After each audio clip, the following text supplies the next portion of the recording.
നമസ്കാരം. ഇന്ന് നമ്മൾ സംസാരിക്കാൻ പോകുന്നത് രാശിചക്രത്തിൽ 8ാമത്തെ രാശിയായ വൃശ്ചിക രാശിയെ പറ്റിയാണ്.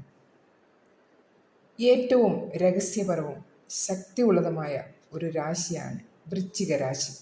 വൃശ്ചിക രാശിക്കാരുടെ സ്വഭാവം, ഭാഗ്യം, നിങ്ങളുടെ ജീവിതത്തിൽ ദുഃഖം മാത്രം എന്തുകൊണ്ട് ലഭിക്കുന്നു? വ്യത്യസ്തമായൊരു രാശി എന്തുകൊണ്ടാണ്? ഈ ദുഃഖത്തിനെ എങ്ങനെ മറികടക്കാം? നിങ്ങൾക്ക് വിശ്വസിക്കാൻ പാടില്ലാത്ത രാശികൾ ഏതൊക്കെ? നിങ്ങളുടെ മിത്രരാശികൾ, നിങ്ങളുടെ ശത്രുരാശികൾ.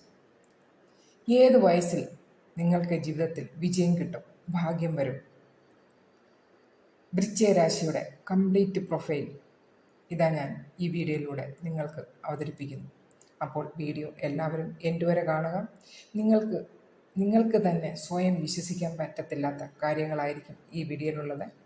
അപ്പോൾ വൃശ്ചിക രാശിക്കാരുടെ നിങ്ങളുടെ ലൈഫിൽ എന്തെല്ലാം കാര്യങ്ങൾ നിങ്ങൾ നടക്കും, എന്തെല്ലാം അനുഭവിക്കും, അതിനുള്ള റെമഡീസ്, ചെറിയ റെമഡീസും ഈ വീഡിയോയിലൂടെ ഞാൻ പറയുന്നുണ്ട്. വീഡിയോ എൻഡ് വരെ എല്ലാവരും കാണുക. വീഡിയോ ലൈക്ക് ചെയ്യുക. പിന്നെ ഞാൻ ഈ പറയുന്നത് നിങ്ങളുടെ ജീവിതത്തിൽ നിങ്ങൾക്ക് എത്ര പെർസെൻറ്റേജ് ശരിയാണെന്നുള്ളത് നിങ്ങൾ സത്യസന്ധമായിട്ട് നിങ്ങൾ കമൻ്റ് ഇടണം. വൃശ്ചിക രാശിയുടെ സ്വാമിഗ്രഹം എന്ന് പറയുന്നത് മംഗൾ എന്ന് പറയുന്നത് സേനാപതി. ഇത് ജലതത്വ രാശിയാണ്. ഇവരുടെ ചന്ദ്രിമ നീച്ച സ്ഥിതിയിലാണ് ഉള്ളത്. അപ്പോൾ അതുകൊണ്ടാണ് നിങ്ങളുടെ ജീവിതത്തിൽ കൂടുതലും ദുഃഖങ്ങൾ വരുന്നത്.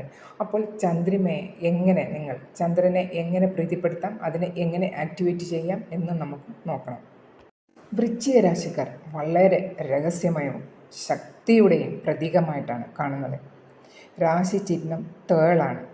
തേളിനെ ഉപദ്രവിച്ചാൽ മാത്രമേ അത് തിരിച്ചുപദ്രവിക്കുകയുള്ളൂ. സെയിം അതുപോലെ തന്നെയാണ് ഇവർ വേറെ ആരെയും നോക്കി ജീവിക്കുകയില്ല.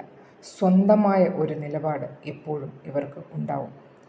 ഇങ്ങോട്ട് വന്നു ഉപദ്രവിച്ചാൽ പിന്നെ കളി കാര്യമാകുന്നത്. അപ്പോൾ അറിയാം ഇവർ ആരാണെന്ന്.